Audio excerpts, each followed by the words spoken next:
Mwanasoka wa zamani na mshambuliaji wa Zaire Romelu Lukaku, ambaye ni baba yake Romelu Lukaku, amefariki dunia akiwa na umri wa miaka 58. Romelu Lukaku alifariki Jumapili hii akiwa na umri wa miaka 58.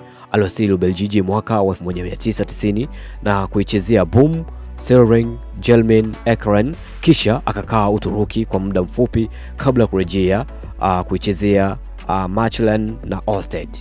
Ruga alimalizia soka lake katika ligi za chini. Alifunga mabao 47 katika mechi 135 za ligi kuu ya Ubelgiji. Alicheza mechi 11 akiwa na Zaire, kwa sasa inaitwa Jamhuri ya Kidemokrasia ya Kongo. Katika miaka ya hivi majuzi alirudi kwenye uangalizi na shukrani kwa kazi za wanawe, ingawa uhusiano wao ulikuwa mbali sana. Katika peji ya Instagram ya Romelu Lukaku alituma pongezi kutoka moyoni kwa heshima ya kumbukumbu ya baba yake. Nikimnukuu alichokiandika: "Asante kwa kunifundisha kila kitu ninachokijua. Ninashukuru milele na nitakuthamini. Maisha hayatawahi kuwa sawa. Ulinilinda na kuniongoza kama hakuna mtu mwingine angeweza. Sitakuwa sawa, maumivu na machozi ni mengi, lakini Mungu atanipa nguvu ya kujenga upya baba yangu."